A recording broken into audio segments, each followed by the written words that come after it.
Hello, girls. Good afternoon.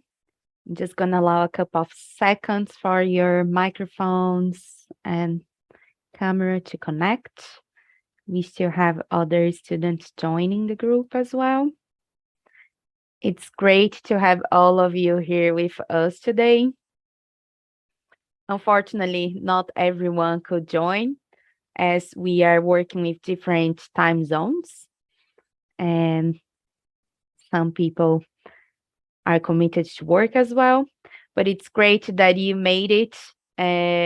Congratulations. And thank you so much for taking the bootcamp, spreading the word, and hopefully it will help with your career or to start a career as we have many, many students from different levels.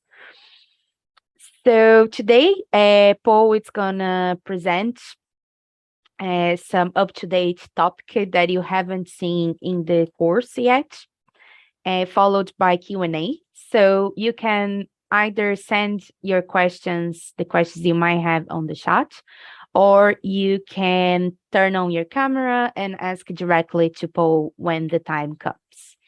If you don't want to send the question on the chat or privately to me, you can always use the support at ICTTF.org. As I believe most of you are now connected, and I forgot to say, I'm Natalia. I've been dealing and talking to most of you since the beginning and before the course starts. So it's great to finally be able to meet with all of you. Paul, can you join us and start the show for the girls? Sure. Thanks, Natalia. Thank you. And it's great to have so many of you on this call. And congratulations on taking this very positive step towards your cybersecurity career. And for the next hour or so, we're going to share as much information as we can in that compacted time.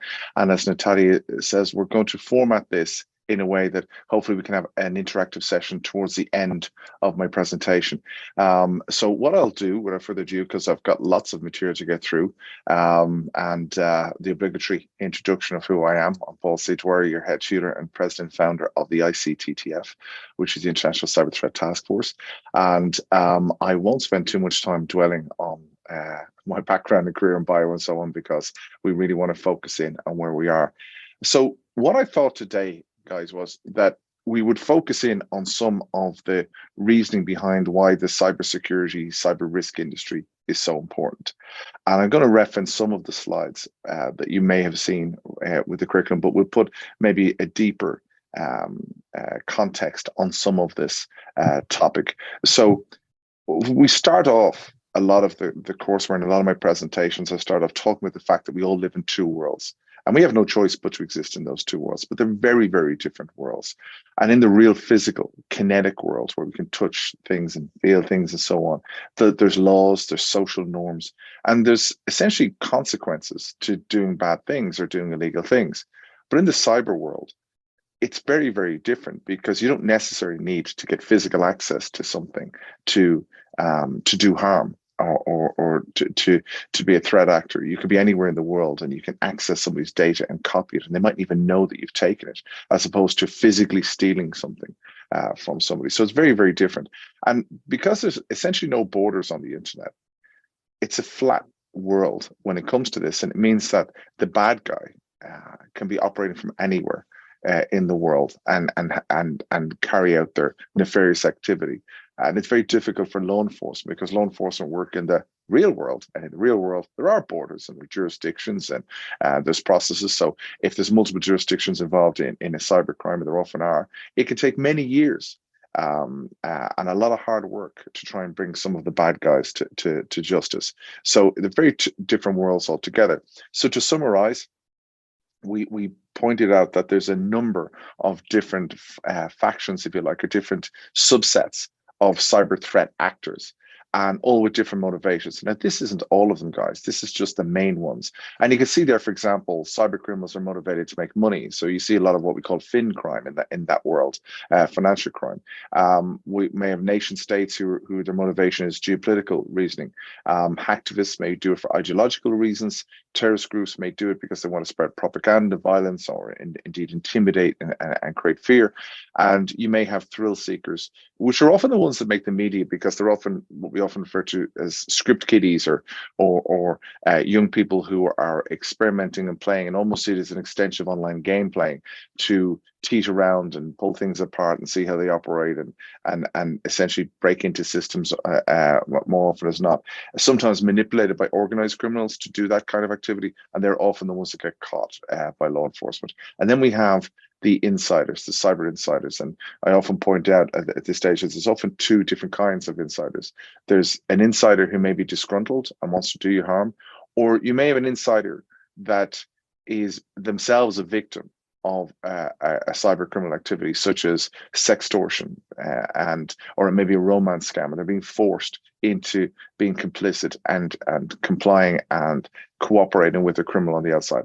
And the big thing to keep in mind there, guys, is that when someone's in on the inside, they can do a lot more damage than they can if they're outside. We often build security controls about keeping the bad guys out. And it's often a secondary concern to think of, what if the bad guys are inside? What can they see? What can they access? What can they do? Because we often establish frameworks and protocols and controls and processes based on, well, we trust whoever's inside our network, which is not obviously the right way to do it. But more about that as we go on. So I will pick up pace here, guys. I want to talk about the elephant in the room. And that elephant in the room we often talk about is what we often refer to as things like black swan events, things like COVID, things that we never thought would happen, but then happen and then become almost the norm. But when we look at this from the perspective of that elephant icon that I'm referencing, I want you to think about this. If a group of blind people walked into a room and there was an elephant and they put their hands on the elephant, depending on what part of that elephant they touched upon first, they might think they're dealing with something different. So if they came to the rear of the elephant, they might think it's a rope or a tree. The side of the elephant, they might think it's a wall. If they came to the front of that elephant, they might think it's a snake, the trunk, or the spear, be the tusk. My point is that when we look at cyber threats, cyber threat actors, it's all the same thing. It's cyber evil. It doesn't operate in silos. They cross over and work together. So when you're fighting cyber crime, when you're fighting cyber bad guys, the elephant is all of these threat vectors. So when you're fighting against stopping someone stealing passwords or stealing data from a bank, let's say, for example, you're also fighting against people who traffic children or prey on children online, or terrorist cells, or rogue nation state threat actors, because they're all the same thing. They all lead back to the same thing, which is essentially cyber evil. And we'll talk more about that as we go on. And there's an insatiable demand, because there's a huge economic model around cyber criminality and motivated by money when we look at things like fin crime. And we need to think of the data that they steal. Data is like the new cash, and they will steal this data. It could be usernames, could be billing addresses, dates of births, any information they could use for maybe part of other scams that they will use. And the fresher that data, the higher the price they'll get in their underground stock exchanges and the underground marketplaces within the dark web. And it's a bit like fruit. As the fruit gets older, it goes down in price because it's becoming stale. It's exactly the same. And that's why it's become a $1 trillion economy, surpassing drug trafficking as the #1 crime in the world, because you've all those organized criminal groups now getting involved in this, because it's so lucrative and it's so hard to get caught in doing that. So we can think of that analogy around fruit as well. And look, bad guys and good guys, it's always been a cat and mouse game of law enforcement always trying to track them. And law enforcement have that added challenge of they're dealing with all sorts of different kinds of crime. They also have resource issues that they're dealing with, whereas criminal groups are now so lucrative and so well funded and so well organized that they almost have that upper hand advantage. But we have this cat and mouse game where the good guys are always trying to play catch up with the new techniques and then the new attack vectors that are being used by the bad guys. Now, guys, I said we would use maybe some more relevant material, and Natalia indicated that at the start of this presentation. And I thought it might be a good opportunity to go a little bit deeper on this session and talk about the importance and underline the importance of good cybersecurity and why it's so important to us as a society, no matter where you live in the world, why it's important from a society point of view.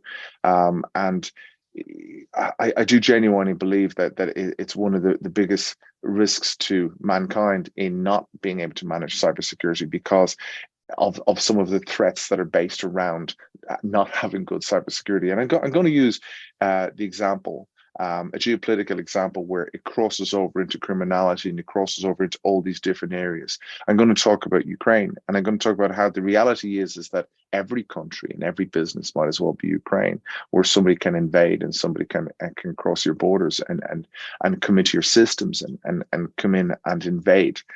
So we'll talk a little bit about that. So before I do, let me just point out that this isn't anti-Russian sentiment. I'm anti-war, but I'm not anti-Russian sentiment. I will talk about some Russian-based state actors that are bad actors. But these are actually pictures of me when I was 18, 19 years of age, and I actually lived in Russia. I lived in Kazakhstan and Russia, and I have a lot of good Russian friends and a lot of love for Russia itself, but obviously not what's happening in Ukraine. So look, this goes back a long way, guys. I mean, here is one of the first examples, if you like, of the cyber espionage that was going on, technical espionage. You can Google this story and find out more if you have an interest in it. And it was where there was a gesture of friendship from the Russians. They sent over the girl guides, like Girl Scouts, over to the American embassy with this beautifully hand-carved American seal as a gesture of friendship. So obviously they were a little bit suspicious of this, and they scanned it and they looked at it and said, well, there's nothing in it, so let's just hang it up on the wall. And that hung on the wall of the meeting room for 7 years. And what they didn't realize was that there was a clever ruse or tactic where there was a shape carved out into the back of this, and when it was up on a wall, it was actually like an amplifier, and the Russians were able to point a microphone at the outside wall of that meeting room from across the road, and everything that was being talked about in that room was being amped, and the vibrations were hitting the wall and being picked up by the microphone on the far side. So this is something that happens on both sides all along the way. And if you go back to 1984, this is probably what I often refer to as maybe the first keystroke logger. So a keystroke logger is essentially what it sounds like. It's often now sold by criminal groups or rented out by criminal groups as a piece of software. We often refer to as crimeware, software to carry out crime. And a keystroke logger, when it's installed on a target computer, when you type on that infected computer, all your keystrokes come up somewhere else. So back in 1984, the Russians actually were able to circumvent the supply chain of the United States government, and they interfered with these IBM typewriters. If you remember, old-fashioned typewriters where you hit the keys and the key came up and struck the ribbon and made the imprint up onto the paper. But every key that was being hit emitted just a different frequency, which again was being picked up on a remote site. So as people were typing on the typewriter, it was being picked up in a building across from the target building. So this is something we often talked about with the military technical revolution, MTR. And as this evolved and this background into all of this area, and I could talk for hours and hours about this bit of cryptography and being ammunition and everything else like that and being used as a weapon. But what effectively happened in the 90s and so on, for example, when I was in Russia, was we saw as the Soviet Empire disappeared, what rose out of that was gangster capitalism. And that was the fact that lots of people just needed to find a way to make money, and the state, the Russian state, turned a blind eye in many ways to gangsterism, if you like, especially in the cybercrime area. But there was unwritten rules which were, well, you can do it, but just don't do it to Russians, and off you go and work away. And this kind of understanding developed between both pieces. And this is developed into, I mentioned a term there, cyber warfare. We often refer to cyber warfare as the fifth domain, and there's lots of debates about whether warfare is real, cyber warfare is real, or whether it's not. It's very much real, guys, in my opinion, and because I've seen a lot of the kind of activity. And the fifth domain covers off the fact that there's warfare on land, sea, air, space, and now cyberspace. And that terminology is over a decade old. It came from The Economist magazine, and since I've been telling people about the fifth domain and warfare, we've seen conscription, we've seen cyber command units being built all around the world, and countries that are taking it so seriously that it is going beyond that kinetic warfare ability to be able to be offensive and defensive in the theater of cyber warfare. Really, really important. And if you wanted a reminder of how important that was, in the first summit between Vladimir Putin and Biden, they essentially sat down and they agreed 22 red lines between each other's countries. Those 22 red lines were effectively agreeing not to attack certain parts from a cyber point of view on each other's territories and each other's assets. Why is that so important? Well, when it comes to warfare, there's a thing called the Geneva Convention, and that means that there's rules to warfare. You're not meant to target civilian buildings. You're not meant to target hospitals and stuff like that. Excuse me. But there is no Geneva Convention on cyber warfare, so there are no rules. So people can pretty much do whatever they want. Excuse me. So what is the target? Well, the target is systems which we effectively see as the backbone of society, which are industrial control systems. These are the systems which were designed to be reliable and available, but not necessarily be very secure. And when we look at the triad of cybersecurity, CIA, confidentiality, integrity, and availability, it's kind of the reverse when it comes to industrial control systems and SCADA-based systems, supervisor control and data acquisition systems, because what it's about is, were they available, then the integrity of the data, and then it was the principle of keeping them confidential. And this has meant that these are often easy pickings for bad actors because they're able to access these systems pretty easily in many ways, and then be able to control what they're doing. So why would you drop a bomb on a target country when you can put them under the pressure of and risk, you know, United Nations sanctions, all that kind of stuff, when you could actually just put the pressure on by turning the lights off or turning the heating off or the gas or air traffic control or whatever it happens to be. And these are the kind of vectors of attack, if you like, and methods that are used by those kind of threat actors. And we've seen this. This again, this slide here is something that I have been leveraging and using pre the invasion of Ukraine, because we saw a lot of this kind of activity. And the kind of activity would be, again, about that link between the real world and the cyber world. And when something happens in the real physical world, from a geopolitical point of view, it has an immediate effect on that cyber risk perspective. So in other words, when politicians say something in the real physical world, straight away, instantly, you will see that reaction with offensive and defensive activity happening on the cyber theater of war. You'll see systems being attacked from one country to another and so on. And these kind of cyber skirmishes and these kind of shots across the bow from a cyber perspective would often manifest themselves in things like this, where an iconic American organization would be hit as a warning shot to say, hey, listen, enough's enough from what you're saying in the real world, because we're going to show you we have power, and we're going to push back from a cyber perspective. So they're interlinked. And there's been lots of advisories, no matter where you're based in the world. You'll see there's advisories from Singapore to Ireland to the UK, America, warning about the Russian aggressive behavior and the fact that organizations may be caught as cyber collateral damage at the end of the crosshairs of this, because your organization could potentially be attacked or fail because you're relying on a supplier that's being attacked. So upstream, downstream, there is that risk that's affected with. Now, guys, what I want to do is change gear a little bit. I want to introduce you to what I consider probably one of the world's most deadly cyber threat actors. His name is Vladimir Putin. And Vladimir is powerful, he's resourceful, he's innovative, he's cold, and he's knowledgeable.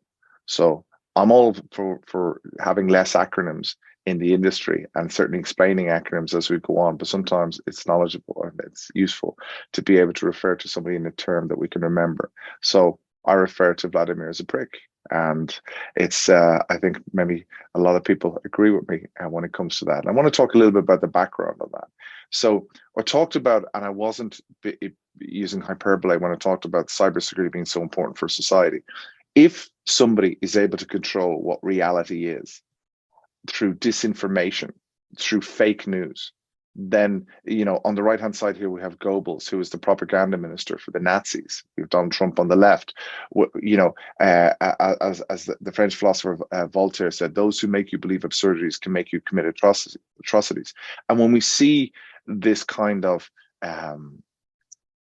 highly impactful techniques that are being used to convince people that, for example, the world is flat. For example, Pizzagate, that there's a whole pedophile ring based in pizza shops around the world, hairy pizza, all that stuff that goes on.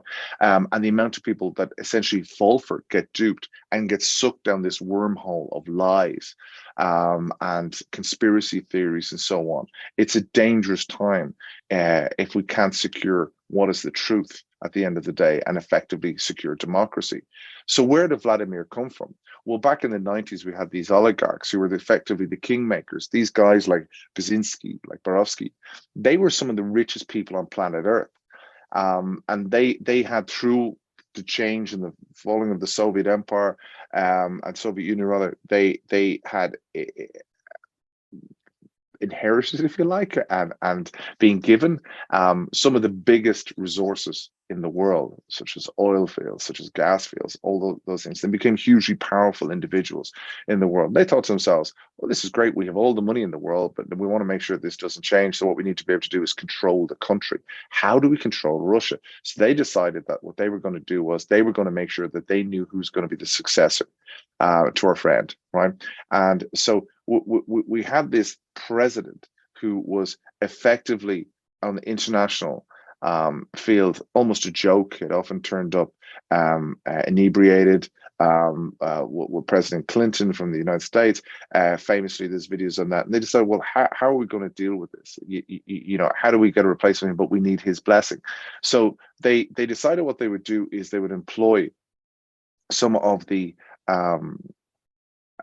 techniques that are often used, of course, by legitimate companies and political parties around the world, which is effectively spin doctors. And if we look here on the left, obviously, we have Donald Trump. On the right, we have Paul Manafort. And Paul Manafort was actually if you like, the head of the campaign, or spin doctor in many ways, for Donald Trump getting elected. But he was subsequently arrested himself. And Paul Manafort was actually involved in trying to control who's coming into government in Ukraine.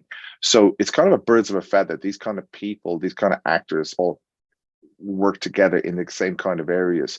Bad guys tend to hang together and so on. And so all of this is deeply connected back to what happens in the world of politics and geopolitics. But these spin doctors, they employed their normal techniques, which was things like let's run a poll or a survey in the newspapers and find out who somebody wants to be our next president and who's going to come in. So they ran this survey, and overwhelmingly the results came back and said that they wanted Max Otto von Stierlitz to be the next president of Russia, and that's who they wanted. So I'm not surprised if you haven't heard of Max, because Max isn't real. Max is a fictional character, like a James Bond from a Russian TV program. So what they picked up from that was they wanted a hard man, a spy, a macho kind of a character. And they said, well, where will we find this guy? And let's groom him so that we can make him the next president. And they found him, and here's Vladimir Putin, and he was working in Dresden in Germany, and he was part of the Stasi and the Secret Service, and they decided, this is our guy. He'd shown loyalty previously to things that had happened, and they said, yeah, this is the kind of guy we can use, and we can have as our puppet when we control this. So he was working in the KGB, and the KGB was effectively rebranded to the FSB after the Soviet Union disappeared, and part of that was they run units like the GRU, which is the Signals Intelligence Agency. We'll talk a little bit about that. But in 1999, here we had the situation where it was the end of the millennium, and everybody was partying around the world, 31st of December, and it was coming into the new millennium, and everybody was going, who is this character? Because he met, and instead of the president coming out, Vladimir Putin came out. And if you ever watch the video of this, it's available on YouTube, you'll see this civil servant that nobody recognized, nobody knew, came out quite shy, and certainly not the confident beast that we see today on TV and so on, and throwing his power around. And that was effectively the blessing, the handover of power from the president over to Vladimir Putin. And I mentioned the GRU, and they operate out of this building called the Tower in Moscow. Operation Signal Intelligence, everything that happens on the internet in Russia, they have a copy of it. It's a whole program that they use covering the internet, and they control everything that's happening within Russia itself. But they're involved in a lot more than this, guys. So, for example, they control and operate an agency known as the IRA, the Internet Research Agency, often referred to as the Trolls from Molgino. And they set up this school, this college for bloggers. That sounds like quite harmless enough, but the objective of this, guys, was they wanted to be able to have a resource. They wanted to be able to have people that could control the narrative, trolls online, that they can point this mercenary army at somebody and say, we want you to say this is fake news, and convince everybody it is. And they have millions and millions and millions of dollars to fund those campaigns, not just to pay the staff, the Trolls of Volgino, but the Facebook ad campaigns and so on that support all of that narrative and create all of that. So this is where the nucleus or this embryonic troll army came from, and has become so powerful to be able to control the narrative and what people see as reality around the world. Now, getting back to our picture of the elephants and walking into room blindfolded and wondering what we're looking at, everything here on the left are often where people think, oh, well, that was a group called Fancy Bear, APT 28. Oh, that was Voodoo Bear. Oh, that was Sophacy. That was Cyber Caliphate, whatever. They're all the same thing. They're the GRU. They are this unit that is controlled ultimately by Vladimir Putin. And they're responsible and well documented to be behind these high-profile cyber operations, such as Bad Rabbit, the World Anti-Doping Agency, NotPetya, the DNC attacks, and even the Chemical Weapons Watchdog. Well, their attack, and you'll see that there's physical aspects of this, such as the Novichok poisoning and things like that as well, and physical aspects of the spy work and tradecraft that goes on around that, and what happens from the cyber aspect of that as well. And they work hand in hand. But let me give you an example of this, guys. I mentioned there NotPetya, and you may not be familiar with that. I'm not surprised if you're not. But there was a piece of ransomware called Petya. So what is ransomware? Ransomware is crimeware that when it infects the system, it kidnaps the data, and the owner of the data cannot access that data until they pay a ransom.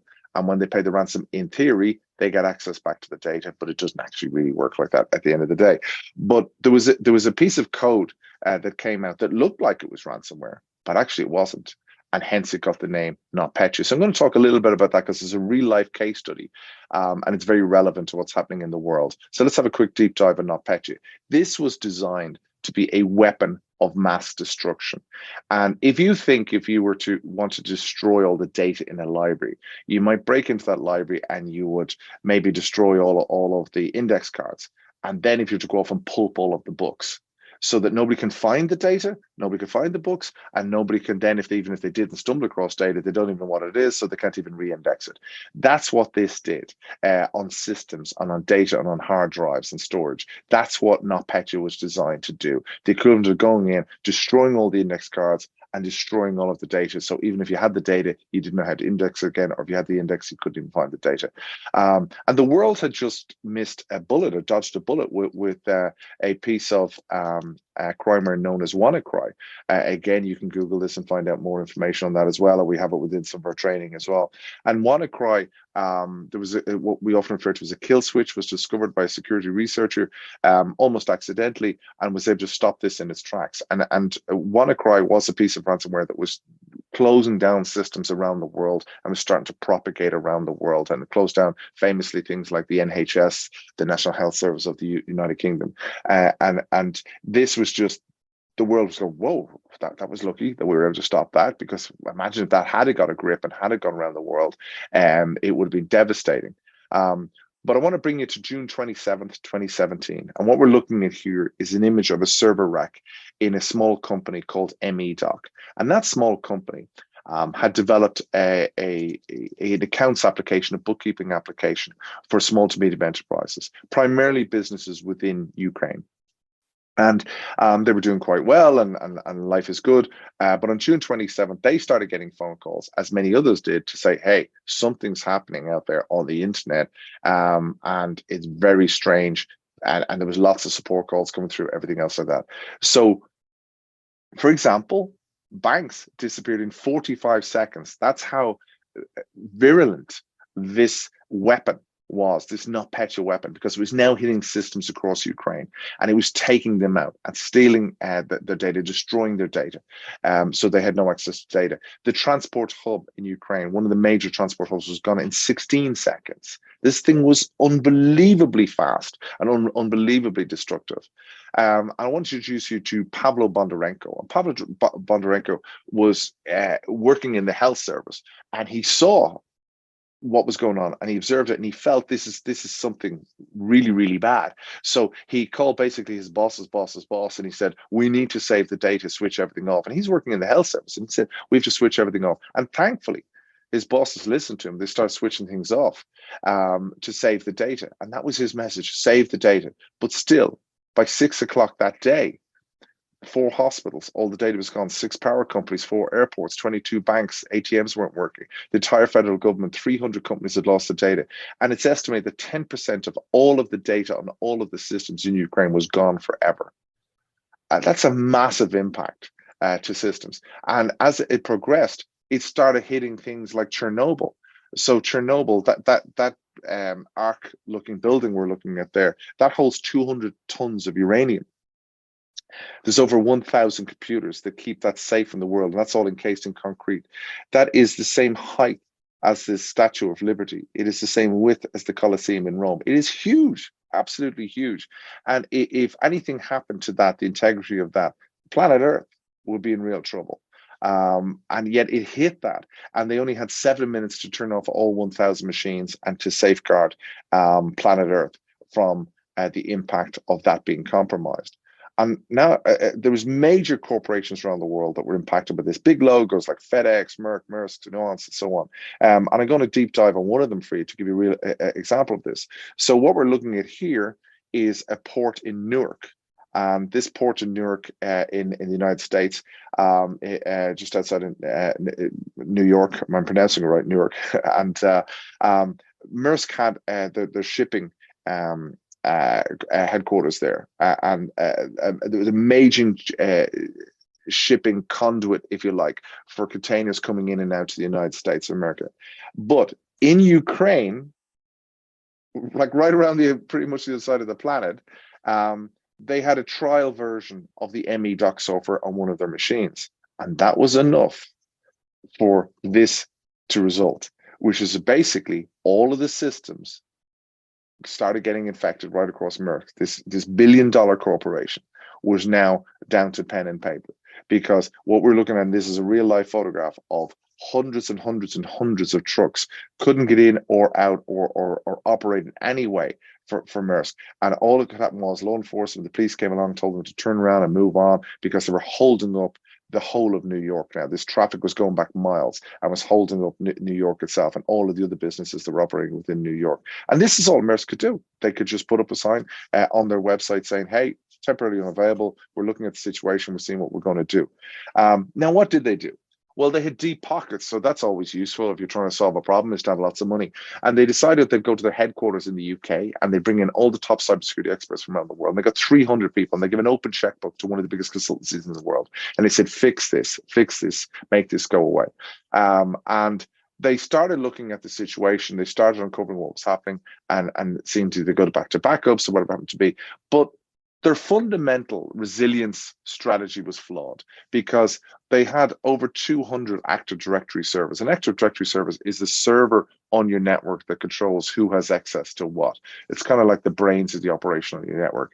And their resilience plan was that all of these were duplicates of each other. So if one went down, you had 199 others. Sounds like a decent plan. But what happens if one gets infected and it starts then duplicating that onto all of the others, so they're all connected and talk to each other, so they all just get infected at the same time? And that's what happened. So even if they were able to get the data back, they didn't have the brains of the operation for simplistic terms, I'll use that approach, to be able to bring back the business and the functionality and logistics and the logic of the network and everything else. That just wasn't going to be possible. But they were lucky, because in West Africa, in Ghana, one of their small, tiny offices that was connected to their network had suffered a power outage. So that server was intact. The integrity of the data on that was fine. So if they could get this data, the theory was they could rebuild everything from that. So they got on to Ghana, and Ghana said, that's great, but we don't have a strong enough internet connection to be able to send the data up to you. So they said, okay, we'll fly over with it. But nobody had work permits to be able to go to the UK. So they had to create this relay race where somebody from the UK went to Nigeria and somebody from Ghana went to Nigeria. They handed over the hard drive, and then they flew from Nigeria back up to the UK, and they rebuilt the systems. Now, that's luck, guys. That's not planning. And when the CEO went on to Davos later on and was questioned about this, we're talking about, they said, it's only cost us $350 million. We're now going to make this a competitive advantage because we've invested $350 million in there. But the reality was that pre-NotPetya, they still had lots of vulnerabilities on the network. They had lots of Windows 2000 servers and things like that, which are kind of a no-no. And they hadn't linked in, if there's lessons to be learned to this, they hadn't linked in key performance indicators into people's job roles. So people might have had the budget and might have had, a plan, but they weren't motivated personally to make cybersecurity better and to deal with cyber risk management better, because it didn't make any difference to their employment bonus at the end of the day. When we get feedback from the likes of the Department of Homeland Security, we got Tom Bursard here, who estimates that impact, that cost, was over $10 billion. And that's conservative, because that's not even taking into account the cost, for example, of human life and suffering for all of the hospitals that were affected through this. Because one of those companies I mentioned actually created the dictation software for doctors who dictate their notes based on results and plan operations and everything else like that. And that was all taken out. And they had to redo tests and redo all those reports and everything else like that. So there's a whole human cost to all of this as well that goes on. Now, remember that company I was talking about, the MEDoc? Well, later, a few days later, they got their door kicked in by the Ukraine police, and they said, hey, we have sourced this. It came from here. And they didn't know whether they were bad actors and whether they were involved or not involved. And it turned out what happened was that they were just being used as a delivery mechanism. So the bad actor had decided, hey, how do I affect Ukraine? How do I affect all of their businesses, affect their economy, affect their confidence? I will find a way to do that. So they were using them. So they were a legitimate company who were being piggybacked upon, and they were leveraging their systems and their customers and their goodwill and the trust that their customers had with them to accept updates in their systems, which was effectively then compromised and brought all of this in. And look, when the dust settled on a lot of this, we had a lot of political retorts and commentary on this. Is the Foreign Secretary from the UK calling out these attacks from GRU, which are obvious to any government who has access to the right kind of intelligence. You can see this, that that they hit the DNC in the United States. We covered that off in one of our courses as well. They undermined the presidential elections within Ukraine as well. And there was lots of reactions, including putting out arrest warrants for some of these hackers, but some of them are military based, and some of them outside of even Russia. When you look at some bad actors, they could be in the People's Liberation Army Unit 61398 as a military unit. That their job, they see their mission, their moral duty to hack into other countries' systems. So all of this is kind of diplomacy and kind of posturing and all that kind of stuff that goes on, but does it make really much of a difference to it? Because when you look at some of the campaigns that they are behind, the Ukrainian government and critical infrastructure was hit by them. The French elections, I've mentioned some of these things like NotPetya, Pyongyang, the Novichok poisoning investigations, the Georgian companies and government entities that were hit there as well. There's lots of them that were hit. And if I bring it home to where I live in Ireland, the health service was brought down in the middle of COVID by a ransomware attack, completely shut down and shut down on March the 18th. And the group that was responsible for that is a criminal group known as the Conti Ransomware Group. And the Conti Ransomware Group made $180 million last year with 62 staff. They have a full org structure. They have a marketing department. They have a research department, a HR department. They're a business, but they're tied in very tightly with Vladimir Putin. And a lot of this, you can find out lots in, there's a great story on this in Wired magazine, where they showed that they ironically, it was a Ukrainian hacker had got access to a lot of WhatsApp messages from some of the Conti ransomware group and showed a lot of those links between the Russian state and government and GRU and the Conti ransomware group themselves. But if you want something really anecdotal on this, the day that Ukraine was invaded, on the Conti ransomware website, on a section of it that they use to name their biggest targets, to embarrass them and show that this is who they're hitting, they actually put up a different message. And it was that they were offering Vladimir Putin their full support for anything they could do to help with the invasion of Ukraine. There's lots and lots of evidence there to support that theory. So what are we looking at, guys? Are we looking at warfare? Are we looking at crime? Are we looking at terrorism? Or is it, as I often refer to it, is we're simply dealing with evil, and it manifests itself in many ways and it has many different labels. And this is what we're fighting against. So anybody who works in the world of cybersecurity and cyber risk management, you're fighting against really evil people at the end of the day. People that don't care if they close down hospitals, people that don't care if you're involved in trafficking endangered species or trafficking human beings, or setting up websites to create snuff movies with children. I mean, this is the reality of what you're fighting against. So when you're stopping someone stealing data and you're stopping somebody doing those bad things, you're part of the solution. You're part of the good that is going to outshine the darkness of these evil players that are in this space. We believe at ICTTF, it takes a network to defeat a network, and we believe the most powerful weapon is knowledge, and that's why we set up the Cyber Risk Academy to share as much knowledge as we can. If we cast our minds back to when you're in an airport and you look at an unattended bag, we all kind of take responsibility for that. Say, ooh, that doesn't look right. We need to do something about that. So we can't just point at an IT security department or a CISO, Chief Information Security Officer within an organization. That, well, that's their job. They need to protect us all from cyber threats. We all have a geo-socio responsibility, and by that I mean a society's point of view. We all need to make sure our mobile phones are updated, that we have the right kind of patches on it, and everything else like that. We all play a part in cyber hygiene, and those who are working in the fight against cyber threats and work as practitioners, whether it's anti-money laundering, whether it's managing cyber risk in the supply chain, whether it's working on the legal aspects of cyber risk, whether it's working in the technical end of it, we're all playing a fight in that war and that fight against cyber evil.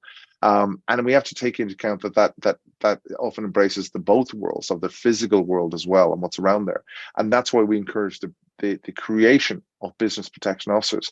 And that's why we came up with the qualification of a CCRO, a certified cyber risk officer, because a certified cyber risk officer is often a business person, somebody who may have been working in an organization for a number of years, or somebody maybe at the beginning of the career, but it may not necessarily be somebody who's been working in cybersecurity for many years, but they understand business and they understand an aspect of business, and they want to augment their skills in order to be able to play a part in strategically dealing with cyber risks within an organization. The industry itself, there's over 6 million open cybersecurity jobs. We now see regular postings for chief information security officers with $1 million salaries. There are lots and lots of different kinds of jobs, and they're highly well rewarded, because one of the great things about the cybersecurity industry is it's a meritocracy.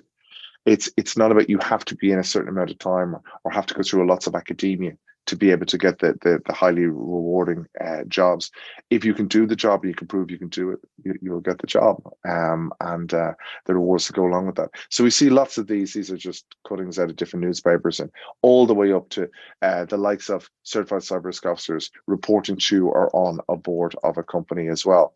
So getting back to the answer lies within, guys. This is about knowledge, and this is one of our primary motivations through COVID when we set up the Cyber Risk Academy was, how do we find a way that we can actually share the knowledge and the guidance for people so that at all different levels of the career, they will be able to become effective in that fight against cyber risks. So we developed a course known as the CCRO, Certified Cyber Risk Officer. And I just want to quickly outline some of the points of that, and then I'll start taking questions. We start off by introducing people to the cyber risk landscape. And you'll be familiar with some of these modules from the Cybersecurity Bootcamp for Women. We then move on to things like understanding how to develop a cyber strategy within an organization and the importance of aligning a cyber strategy with a business strategy. We then look at CRQ, cyber risk quantification, developing meaningful metrics, not just technical metrics, but metrics that will mean something to the business, aligned with the motivations and the objectives of that business and the aspirations and dreams of that business. We then look at cyber leadership and culture. How do you attract talent? How do you retain it? How do you affect the culture? How do you create policy? All of those things are covered off there. We then look at this great giant myriad dynamic area of cyber risk and the law, regulations, and all of those areas. And it's a fascinating area because there's so many different laws and changing so much around the world in that space. And then we move on to cyber resilience and incident management. How do you make your organization be mature to a level that you could detect if something happened, that you could respond, that you could recover? And we go through all of that. And then we look at third-party risk and remote workers. So not just the impact of things like COVID and so many remote workers now, but dealing with different levels of suppliers and different kind of suppliers and managing cyber risk in the supply chain. And we look at that vis-a-vis things like the new EU strategy and things like DORA, the Digital Operation Resilience Act, and all of these pieces of legislation, because all of these modules are interwoven, and how all of that affects that. And then finally, we put it all together. And in the final module, we look at developing a strategy for a fictitious bank and develop all of that. So this hands-on experience. And it's exam-led, there's assignments as part of it, and you can find out more from Natalia as we go through that. But if you are interested in becoming a cyber leader and cybersecurity is something that you feel that you can be passionate about and you want to augment your existing qualifications or your career and follow that, we're going to help you out with that journey, because yes, we have a number of different offerings through the ICTTF, but we're going to give you a gift of €1,000 off the CICERO course, and Natalia can tell you more about that as we go on. And this is our way of helping you and rewarding you, because you've taken the initiative and the time and the effort to successfully complete the Cybersecurity Bootcamp for Women, and we want to give you another hand on your career and on your way to do that. And this is what we're offering as a way to help you on your journey as well. But now, guys, I'm going to take a breath because that was a lot of information. But don't worry, it is recorded and you will be able to go through it again. And I will ask Natalia to join us and see if we have any questions. Wow, thank you so much, Paul. Delighted with your presentation, delighted with this group of students. Before I go with some questions for you. Thank you, girls. I can see loads of interaction in the chat, changing LinkedIn, asking about the courses, not only the ICTTF courses, but like all the kinds of certifications. And that's incredible. Like we have run already 9 bootcamps, and I can say that this group, it's unbelievable. One of the best we have so far. So, Paul, one question that I got here, and I believe most of the students have this question, is how to transition from, in this case, finance operations to cybersecurity. Most of the job opportunity seems to ask for 2 years experience, even for junior positions. What is your advice, and what do the students should be doing to start in the cyber career? Okay, it's a brilliant question because it's multifaceted. So it's always this dilemma of you're trying to start into something new and they won't give you an opportunity until you have experience. You can't get the experience until you start into it. Completing things like courses and qualifications is something that will open doors for you, and people will give you an opportunity to get in and work with them. But there are other ways. You can join networking groups. You can proactively get yourself involved within your own organization, depending on the size and complexity, but getting involved in that. Because if, for example, you're working in a finance department or you're part of a bank or whatever it happens to be, and you want to get involved in that, they will often have ambassador programs. They'll often have different programs where they're trying to find people that are interested in this area.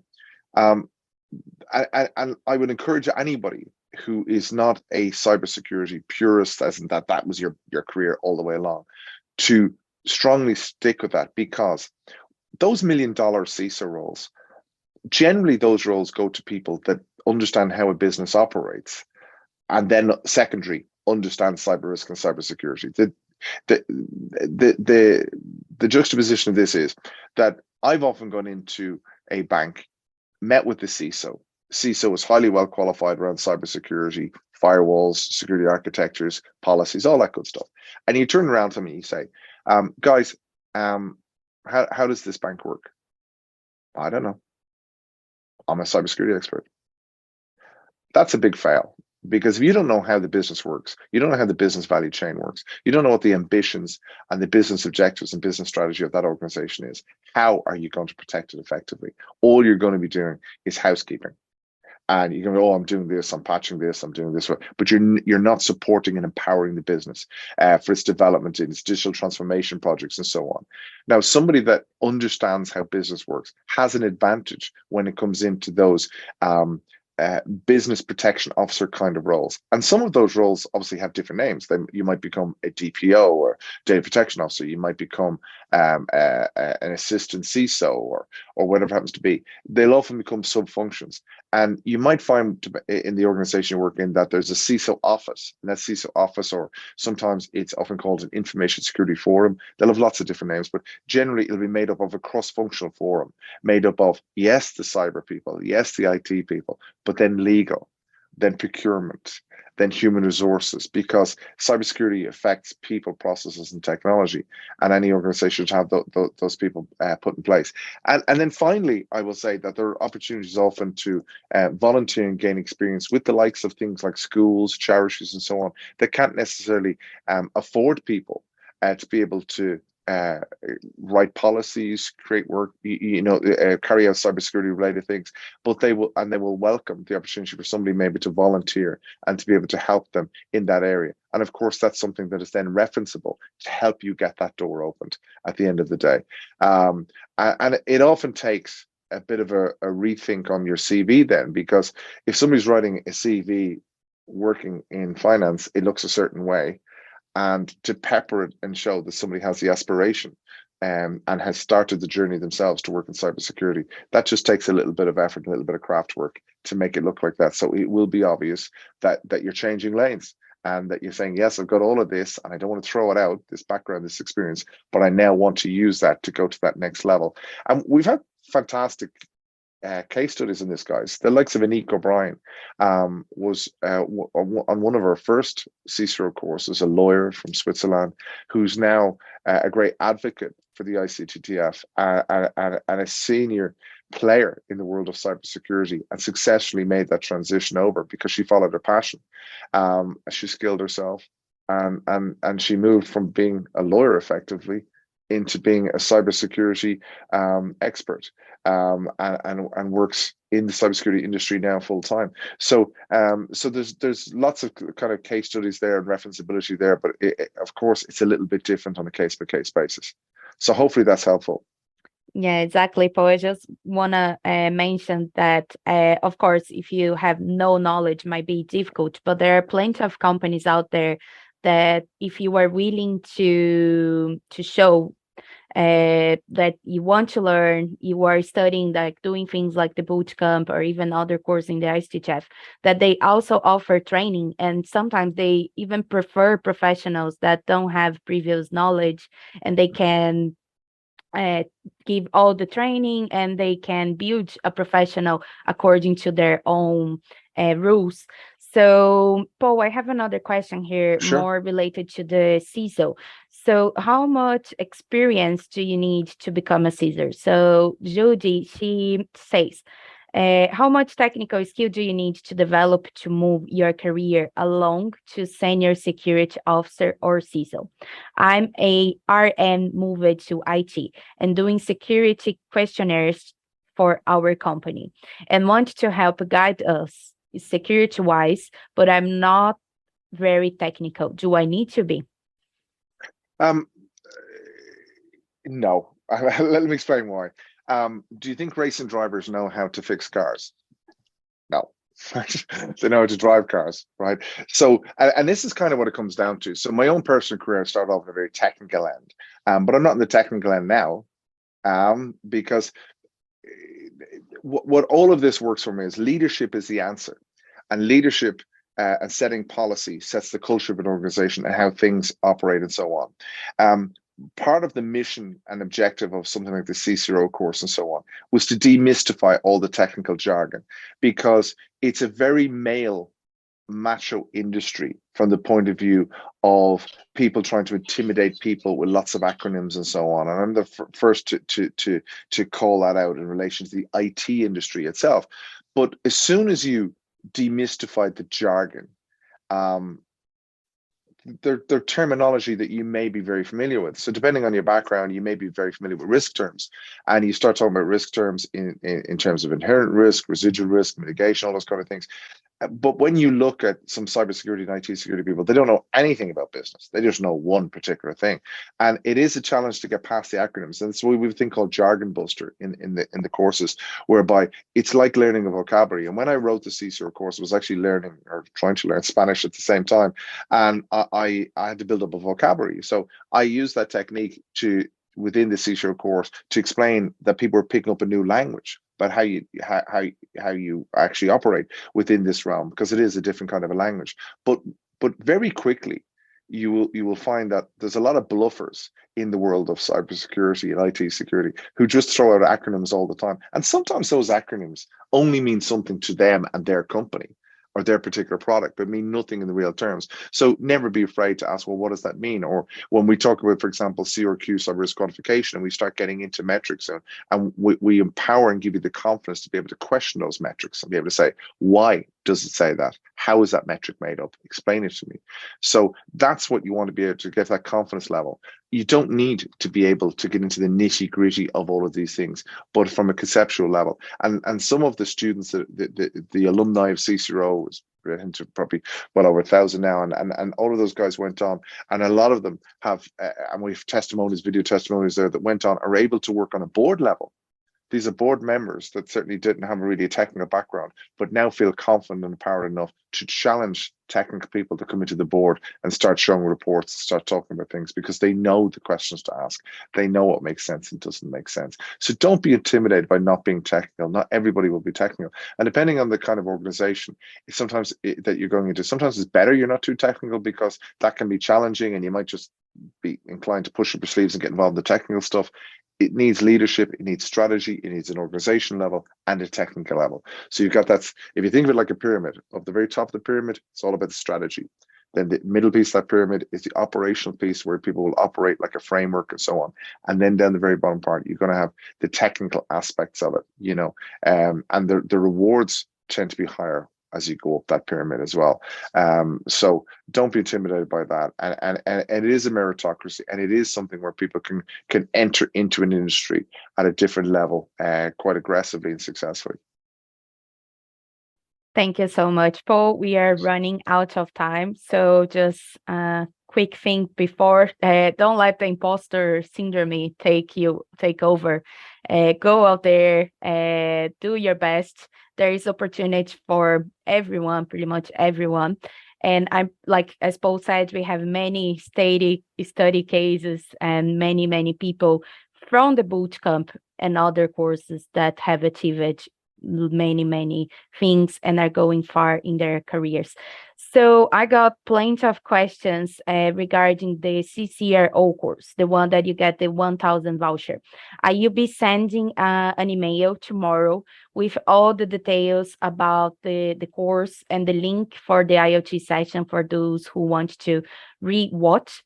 And any questions you might have about enrolling to the CCRO, you can just reach out to me. Visit ccrocourse.com. There we have an FAQ that might answer most of your questions. We also have videos, sample videos that will help you to make a decision. But don't worry, I'm going to send everything.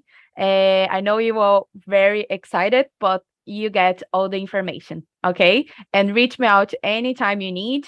You can reach me out to support@icttf.org. It will be sent to me if it's about the courses, and we will work together as we are doing since the beginning of the bootcamp.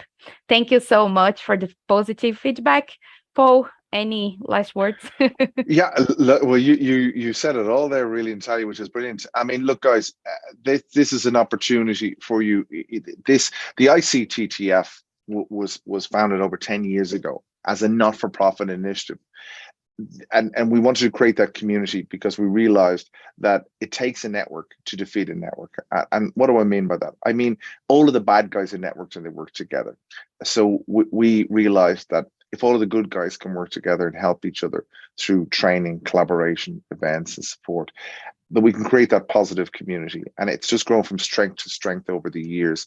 And even within COVID giving us the opportunity to open up the Cyber Academy and go beyond even our events and our award shows and so on like that. It requires a human network beyond ICTTF. It's you establishing your own network of people that you trust, you work with as well, and your peer group that you can get knowledge from. But one of the successes to beating this cyber evil is being part of a community. And as Natalia said, we will help you on your journey all the way through. We're working on new course material even to help people transition into a career in cybersecurity, because we're trying to be as effective as we possibly can be with the limited resources we have, and help people on that journey, because we're not trying to compete with other things that are out there. There's lots of courses on different kinds of things in cybersecurity. We're trying to fill those gaps, and bridging that gap is being an advocate for women in the cybersecurity industry and bringing women in, which obviously we're doing successfully through these boot camps, but then actually helping them gain the confidence and ability to be able to go through to those next levels and those next stages as well. And then bringing just business people in general into the cybersecurity industry, because it's not just the land of IT security geeks and people like myself and all that kind of stuff. It requires lots of different people to be able to work together and do this, and everybody has something to bring to the table when it comes to this. And hopefully the slides that I shared with you show the importance of this. It's not just about somebody stealing someone's password. It's about people stealing people's lives, and the devastation that they can bring on this world and our society. And we need to be able to protect the digital way of life that we're all embracing as time goes on, and we can all play our part in doing that as well, whether it's our children, whether it's for ourselves, for our businesses and everything else like that. It's incumbent upon us to do that. So I will finish there. Thank you very much, and thank you, Natalia, for all your help and all the energy you put into these cybersecurity boot camps for women. And I hope to meet with some of you in the real world, and indeed on some of our future events as well. Thank you all so much. Take care. Bye. Thank you. Bye bye.